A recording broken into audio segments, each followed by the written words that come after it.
Hey guys, welcome back and welcome to another book haul. Today I've got 14 non-fiction books to chat about. If you guys are maybe not into non-fiction, don't worry because I've also got a fiction haul coming up. So definitely hit the subscribe button if you haven't already so that you get the notification for that video, should fiction be more your thing.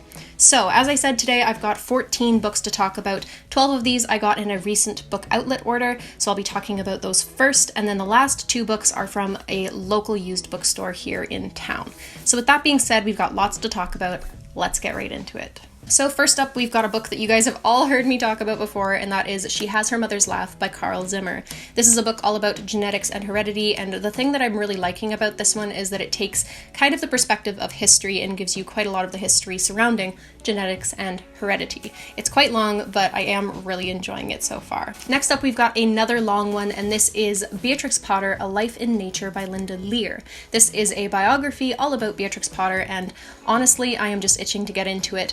I really love Beatrix Potter's stories. You might know her from the story of Peter Rabbit and similar tales, a huge staple in a lot of people's childhood, and I really admire her as a person from what I know about her. So that's why I picked this one up, to understand more about her, and not only her contributions to children's literature, which is what most people know her for, but also for some of her scientific contributions, as well as conservation contributions. These are things that I'm very interested in learning about Beatrix Potter.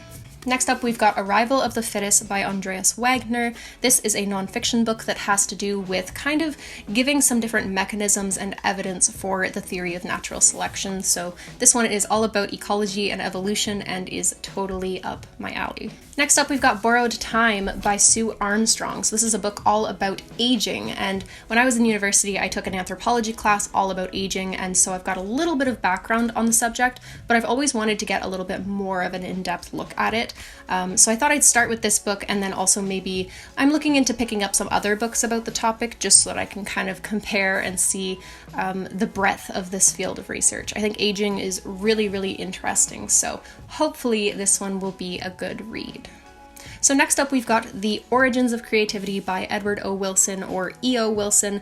This is a book that I'm very interested in reading because if you know anything about E.O. Wilson, he is known as the father of sociobiology. So I'm very interested in seeing what his perspective is on how humans evolved to be such creative creatures. I think this will be really cool and probably the kind of anthropology lesson that I feel like I need right now. So next up, we've got Aroused, The History of Hormones and How They Control Just About Everything, and this is by Randy Hutter Epstein. Basically, I picked this book up because hormones, it's not a subject that I have a lot of background knowledge on, and I feel like maybe I should fill that gap in my knowledge, so I thought that this would be a good place to start in learning a little bit more about hormones and where they come from and what they do. Next up, we've got Skeleton Keys. This is a book by Brian Switek, and this is all about bones and osteology. I love bones and osteology. That was my favorite part of anatomy class in university, was bones and osteology. I just think that it's so cool and so interesting and so much fun to learn all the different bones in the body. So anyways, I am probably disproportionately excited about reading this book, but yeah, Skeleton Keys. Bleh. Next up, we've got Homo Deus by Yuval Noah Harari. This is, of course, the same author that came out with Sapiens. Sapiens was sort of about the history of humankind, and Homo Deus is about the future of humankind. So, sounds really interesting, sounds kind of right up my alley.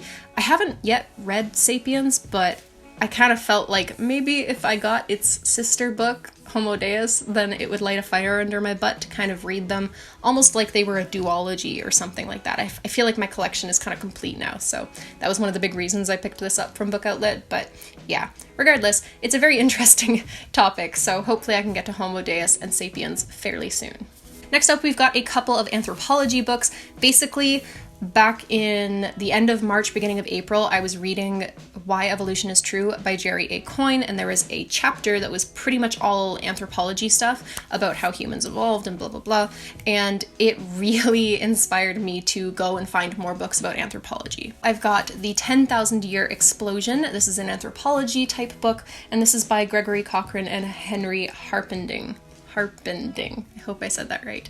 Basically, as I said, this is an anthropology book, and this one in particular tries to discuss the idea that a lot of people have that evolution has stopped and is not currently happening right now, which I don't agree with, and I don't believe this book agrees with either.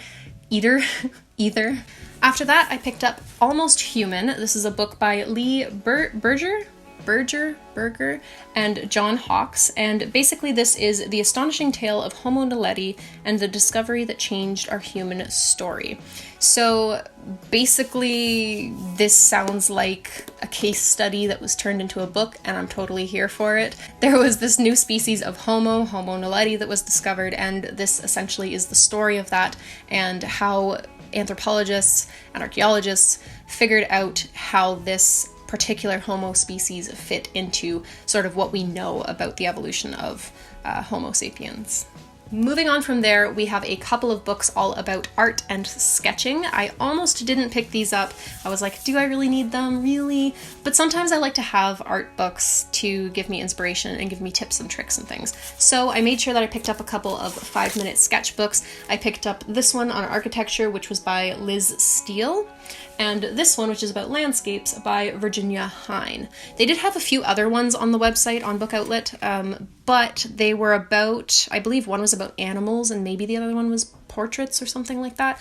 But I really tend to struggle with backgrounds in my illustrations, so I decided to go for landscapes and architecture. And just doing a flip through on these, they seem super cool, so honestly, so far, highly recommend. It's basically just like little tips and tricks that you can use while you're trying to sketch out either, an architectural masterpiece that's in front of you or perhaps a beautiful landscape. So yeah, I am really enjoying these so far.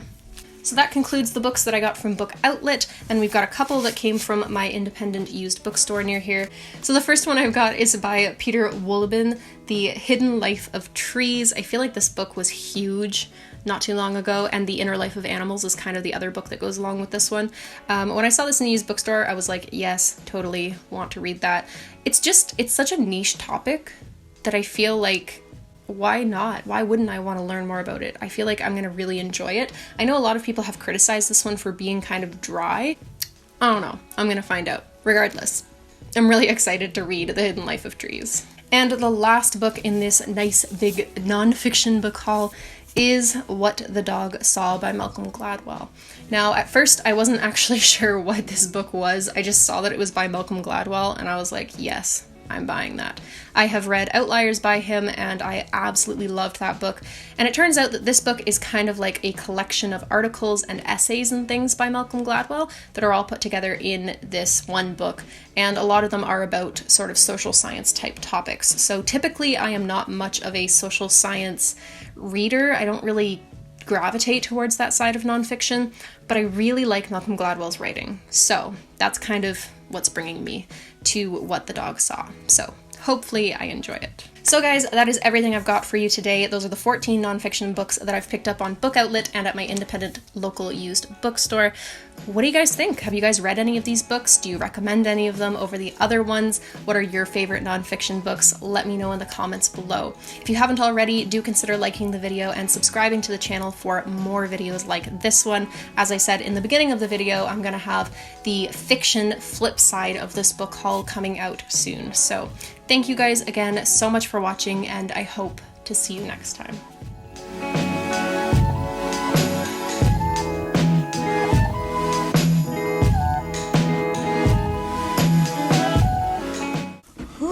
All the talking.